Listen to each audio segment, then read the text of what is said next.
Welcome to Copilot Podcasts. Imagine if we could predict a patient's blood pressure dropping minutes before it actually happens. Well, that's not science fiction anymore. Today, we're diving into how artificial intelligence is revolutionizing anesthesiology, and by the end of this episode, you'll understand how AI is transforming surgical care, improving patient safety, and what it means for the future of medicine. You know, that's exactly what's happening in operating rooms right now. Deep learning models are actually forecasting intraoperative blood pressure drops before they occur, allowing anesthesiologists to take preventive action. That's incredible. How accurate are these predictions? Well, according to recent research, some AI models are achieving prediction probabilities of over 85% in monitoring anesthesia depth. This is particularly important because insufficient or excessive anesthesia can have serious consequences for patients. What kind of consequences are we talking about? Over anesthesia can prolong recovery time, while under anesthesia might lead to intraoperative awareness, causing anxiety, fear, and even memory trauma for patients. That's fascinating. You know, it reminds me of how we already trust AI in our daily lives, like with Amazon's recommendations or Alexa. Exactly, but in medicine, the stakes are much higher. That's why it's exciting to see how AI is being integrated into different phases of anesthesia care. Can you break down those phases for us? Sure. We're seeing AI applications in three main areas: preoperative assessment, intraoperative management, and postoperative care. Let's start with preoperative assessment. What's happening there? Well, AI algorithms are now analyzing patient data to predict surgical outcomes and assess risks before the procedure even begins. They can identify patterns that might indicate higher risks for complications. So it's like having an extra layer of safety checking? Exactly. And you know what's really interesting? The 2024 Nobel Prize in Physics actually highlighted these AI advancements in healthcare. Oh, really? Tell me more about that.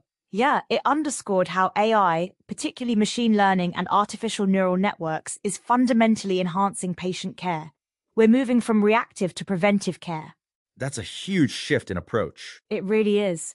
And during surgery, AI is helping monitor multiple streams of patient data simultaneously, something that's humanly impossible to do with the same precision.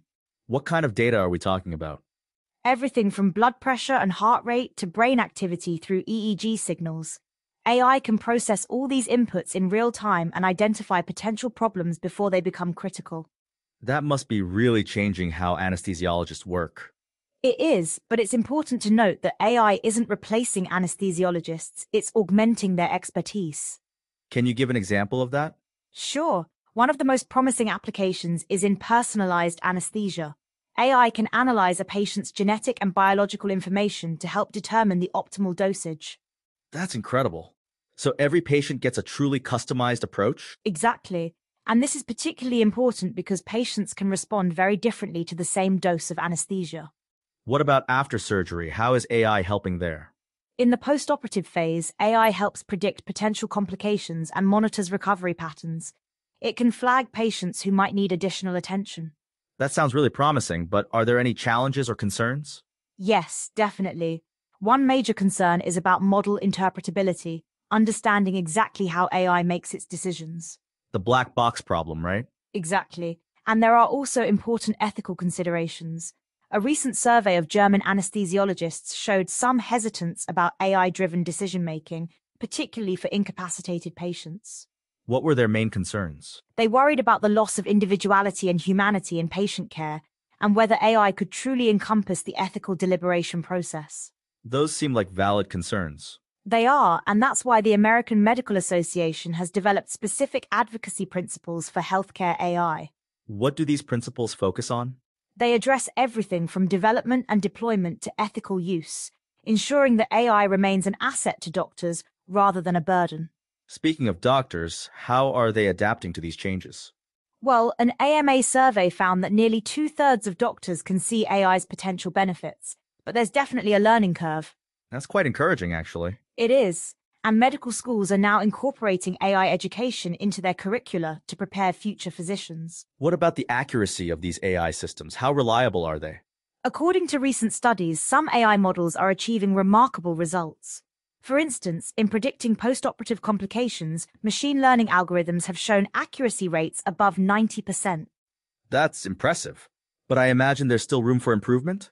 Absolutely. One area that needs work is handling complex, multimodal data, combining different types of patient information effectively. Can you give an example? Sure. Imagine combining real-time vital signs with patient history, genetic information, and current medication data, all while accounting for individual variations. That does sound complex. It is, but that's also where AI's potential really shines. Its ability to process and analyze multiple data streams simultaneously. What about cost? Is this technology accessible to most hospitals? That's actually one of the challenges. While AI can potentially reduce costs long-term, the initial investment can be substantial. But the benefits seem worth it, especially for patient safety. Exactly. And studies are showing that AI can help reduce complications and improve outcomes, which ultimately saves money. What do you see as the next big developments in this field? I think we'll see more integration of AI with robotic systems for automated drug delivery and better predictive models for rare complications. That sounds exciting, but also a bit scary. Well, remember, the goal isn't to replace human judgment, but to enhance it. Think of AI as a highly sophisticated safety net. Like having an extra set of eyes in the operating room? Exactly, but eyes that can process millions of data points per second and learn from every procedure. When you put it that way, it really highlights the potential. And we're just at the beginning. The field is evolving rapidly, with new applications being developed all the time. It's amazing how far we've come from traditional monitoring methods. Yes, and what's particularly exciting is how AI is helping us move from reactive to proactive patient care. That seems like a perfect place to wrap up. Any final thoughts? Just that while AI is transforming anesthesiology, it's important to remember that it's a tool to enhance human expertise, not replace it. Well, that brings us to the end of today's episode of Copilot Podcasts. Remember, the next time you're heading into surgery, there might be an AI watching over you, in addition to your highly skilled medical team, of course. Thanks for listening.